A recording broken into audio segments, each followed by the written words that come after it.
Hello అందరికి, నేను ఈరోజు మీకు పన్నీర్ టొమాటో కర్రీ చూపిస్తున్నా అండి. సో ముందుగా నేను ఇక్కడ ఒక ప్యాన్ పెట్టుకొని 4 టేబుల్ స్పూన్స్ ఆయిల్ యాడ్ చేసుకుంటున్నానండి. సో ఇక్కడ మన ఆయిల్ హీట్ ఎక్కిపోయింది. నేను ఒక 1/2 టేబుల్ స్పూన్ ఆవాలు అండ్ 1/2 టేబుల్ స్పూన్ జీలకర్ర యాడ్ చేస్తున్నాను.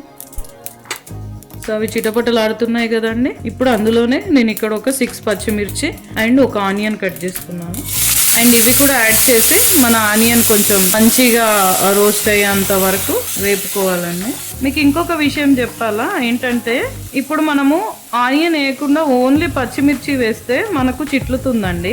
అదే మనం ఆనియన్ పచ్చిమిర్చి కలిపి వేస్తే చిట్లదు. ఒకసారి మీరు దీన్ని ట్రై చేయండి, మీకు అర్థమవుతుంది. నా ఆనియన్ కొంచెం వేగిపోయాయండి. నేను ఇందులోనే 1 టేబుల్ స్పూన్ అల్లం వెల్లుల్లి పేస్ట్ యాడ్ చేసుకున్నాం. దీన్ని కూడా ఒక 2 మినిట్స్ మనం ఫ్రై చేసుకుందాము. సో కొంచెం ఫ్రై అయిపోయింది కదా అండి. సో ఇందులోనే నేను ఒక 1/2 టేబుల్ స్పూన్ పసుపు యాడ్ చేసాను అండ్ ఒక కరివేపాకు రెమ్మాన్ యాడ్ చేశాను. ఇక్కడ నేను 4 టమాటోస్ని ఈ రకంగా కట్ చేసుకున్నానండి. అండ్ 4 టమాటోస్ యాడ్ చేసుకున్నాను. కలిపేసుకొని మనం టొమాటో పూర్తిగా బాయిల్ అయ్యేంత వరకు చేసుకోవాలండి. అంటే కొంచెం కచ్చపచ్చగా కాకుండా పూర్తి పేస్ట్ లాగా అయితే మనకు ఆటోమేటిక్గా కర్రీ అనేది బాగుంటుంది. సో ఇది ఇలా ఒకసారి కలిపేసుకొని, సో ఇందులోనే నేను ఒక 1 టేబుల్ స్పూన్ సాల్ట్ యాడ్ చేసుకుంటాను. మనం మూత పెట్టేసుకొని మన టొమాటోస్ మెత్తగా అయ్యేంత వరకు బాయిల్ చేసుకుందాము. సో ఇప్పుడు మన టమాటో బాయిల్ అయిపోయా చూద్దామండి.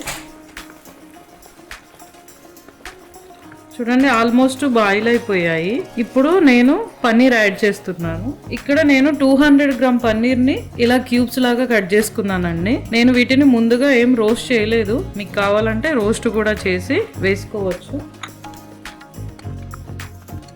అండ్ ఇందులోనే ఒక చిన్న టేబుల్ స్పూన్ ధనియాల పొడి యాడ్ చేసుకున్నాను. ఒకసారి కలిపేసుకొని ఒక 5 మినిట్స్ మనం దీన్ని బాయిల్ అవ్వనిద్దాం. ఒకసారి చూద్దామండి కర్రీ. చూడండి, మన కర్రీ రెడీ అయిపోయింది. ఇంకా మనం సర్వ్ చేసేసుకోవడమే. చపాతీతో కానీ రైస్తో కానీ చాలా బాగుంటుంది.